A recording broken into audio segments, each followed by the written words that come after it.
파이돈 씨, 어쩌면 당신이 선생님의 조교로 더 어울릴지 모르겠네요. 과거 그의 가명을 오해한 사람이 있었다. 파이도는 철학자이다. 철학자, 그들은 분필처럼 자신의 육체를 소모하여 사라질지언정 세상에 진리라는 불멸의 글을 남긴다.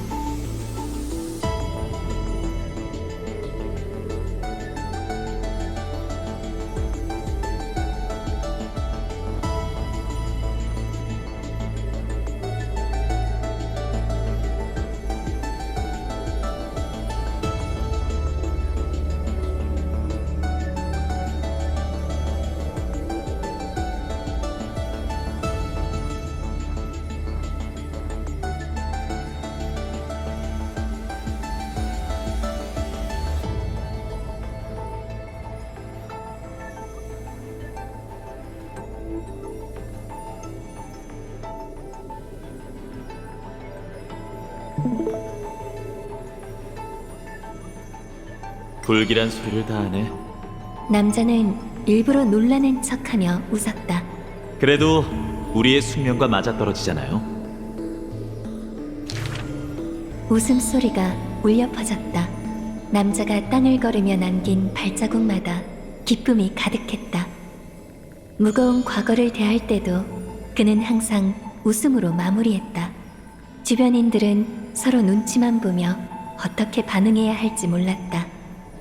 어쩌면 전 천성이 자유로운 사람인지도 몰라요. 그 설명 역시 아무렇게나 만들어낸 것이었다. 마이데이와 아낙사 선생님을 보세요. 남자아이는 크면 모두 진지한 어른으로 변해버리죠. 하지만 제가 웃는 얼굴로 있는 한 오크마에는 싱그러운 소년이 있게 되는 거예요. 말은 그렇게 하지만 그도 조용할 때가 있었다. 여명을 오랫동안 바라볼 때면 그는 항상 미소를 지은 채 다른 것에 눈길을 주지 않고 몰두했다. 하늘을 닮은 짙푸른 눈동자가 부세의 티탄을 응시했다. 그냥 상상해봤어요. 그는 자신이 심취한 것에 대해 설명했다. 케팔도 한때는 이름 없는 평범한 인간이었겠죠. 그리고 지금 남자가 검을 들고 나타나면 손쉽게 승리할 것임은 의심의 여지가 없다. 하지만 그의 미소는 단순했다. 여정을 시작하고 지금까지 그는 여전히 소년이라 불린다. 소년은 큰 포부를 갖고 있었으나 남자의 가슴 속엔 오직 다른 이들의 소망뿐이었다. 9세 이상 말고 너에게 남은 건 뭐지? 금발의 친우가 그에게 물었다.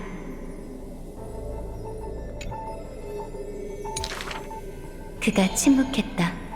그러고는 평소처럼 미소를 지었다. 내가 적게 가지면 모두의 바람이 실현될 거야. 엠포리어스 곳곳에는 이름 없는 조각상을 볼 수 있다. 그 원형은 창세 초기 천부가 진흙으로 빚은 것이다. 그는 자신을 위해 화신을 만든 후 황금빛 피가 흐르도록 생명의 숨결을 불어넣었다.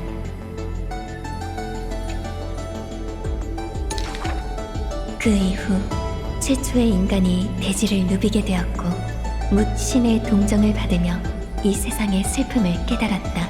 하지만 그 슬픔은 결국 세계의 슬픔일 뿐이다. 아무도 신경 쓰지 않는 그 웃음 뒤에는 토우의 속마음이 있다.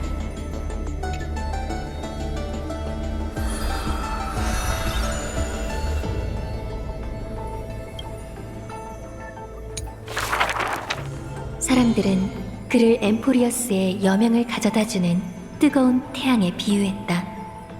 그도 기대에 부응하며 완벽한 그릇이 되길 바랐다. 세계를 짊어진 저 신처럼 남자는 단 한 번도 울지 않았다. 하지만 그는 이런 강인함을 자랑스럽게 여기지 않았다. 심지어 때로는 죽은 자의 장례를 피하기도 했다. 자신이 사람들을 위해 눈물을 흘릴 수 없다는 두려움 때문이었다. 그는 슬픔이라는 감정을 찾기 위해 가장 미천한 자와 동행하기도 했다. 지금부터 여러분의 불행이 바로 제 불행입니다.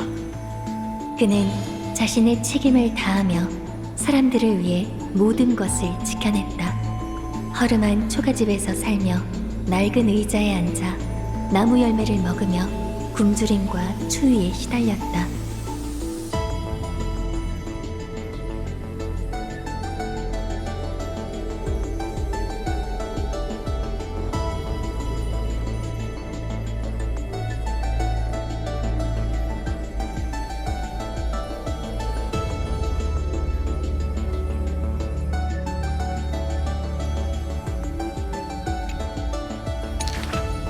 사람들은 그의 은혜에 고마워했다.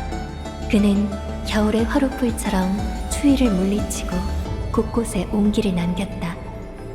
그러나 그 온기는 어디서 온 것일까? 아무도 묻지 않았다. 남자는 자신의 본성을 점차 알아차렸지만 그것을 말할 용기가 없었다. 마음속 답답함을 참을 수 없었던 남자는 다시금 출발했다.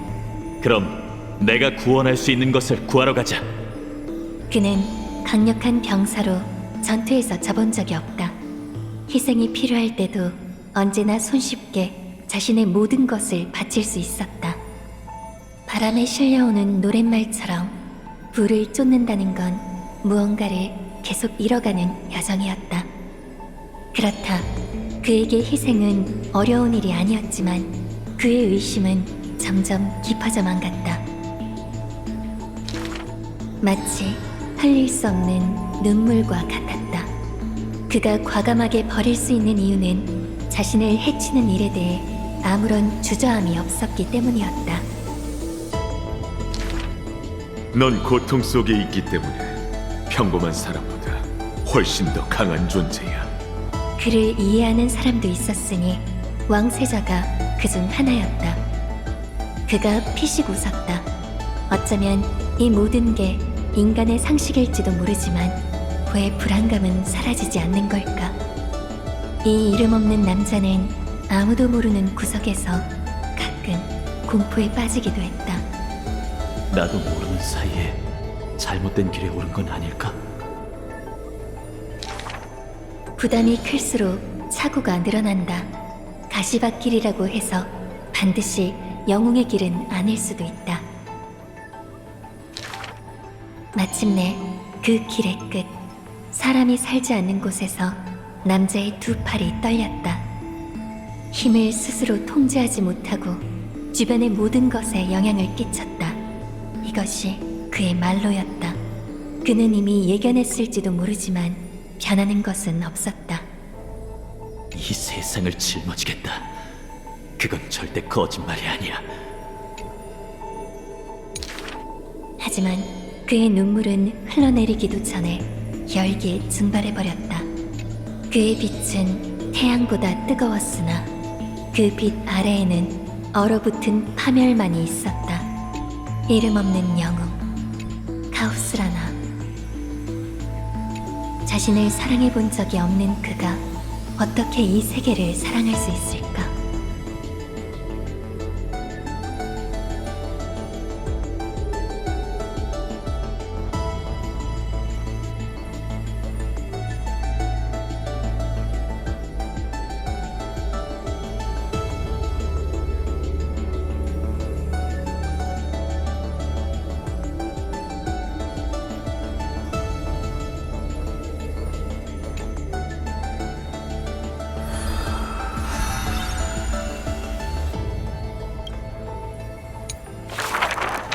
바람이 불어와 남자의 모든 발자국을 지웠다.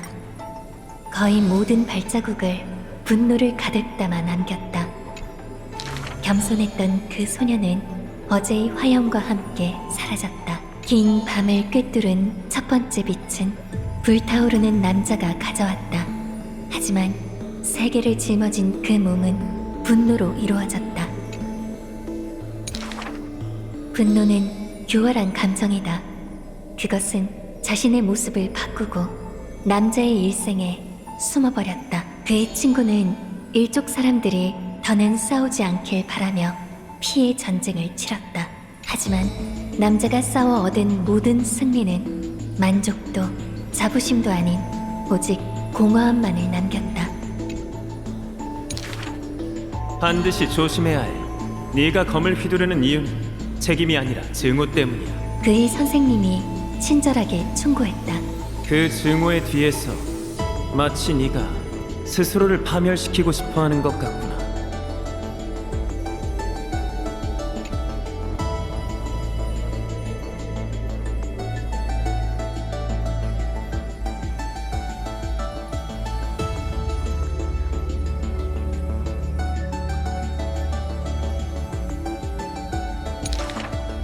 하지만 그의 기쁨은 설마 그것도 거짓된 가면이었나? 그는 사람들 사이에서 기쁘게 웃었다. 아니, 사랑이 무엇인지 알지 못하더라도 행복했던 과거가 거짓이 아니라는 것만은 확실했다. 이제 그 기억들은 분노가 되었다. 자신이 소중히 여기는 전부를 간직할 수 없음을 그는 증오했다. 그는 용기를 내어 운명에 맞서려 했다. 하지만 중생을 비추는 태양이 떨어지면 데이지가 불에 타며 금빛 죽음으로 변할 것이다. 그렇다면 그의 슬픔은 물론 남자는 눈물을 흘리지 않았다. 하지만 윤회가 나타나는 순간 익숙한 모든 것은 멀어지고 세계는 붕괴되어 순식간에 무로 돌아갔다. 남자의 머리가 깨질 듯 아팠던 건 단지 분노에서 비롯된 잔열이었을까? 진실은 더 이상 중요하지 않았다. 남자는 앞으로 나아갔다. 그는 믿고 싶지 않지만 인정했다. 본심을 떠올릴 필요도 승리를 갈망할 필요도 없어. 만약 태어날 때부터 내가 죄악의 그릇이었다면, 그렇다면 죄악을 향해 포효하고 함께 불타오르겠어. 끝없는 윤회 속에서 남자는 가끔 만물이 마치 꿈처럼 사라진다는 느낌을 받았다. 그 꿈 속에서 그는 다시 꿈에서 깨어나 미소가 어울리는 남자아이로 돌아갔다. 하지만 그가 두 눈을 뜨면 분노는 어두운 그림자를 들이올 것이다. 그는 조물주가 자신의 목을 움켜쥔 모습을 보았다. 으드득. 그리고 끝없는 꿈속에서 그는 그것을 자신의 웃음소리로 착각했다.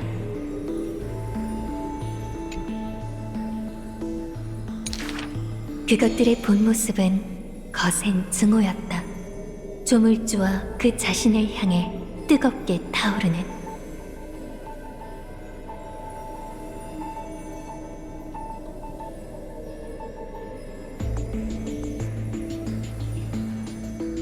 신탁은 멀어졌고 엠프리오스는 여명을 맞이하지 못했다. 저 멀리 하늘에 떠오른 것은 아침 해가 아니었다. 그곳에는 만물을 불태우며 영원히 꺼지지 않는 불꽃만이 있었다.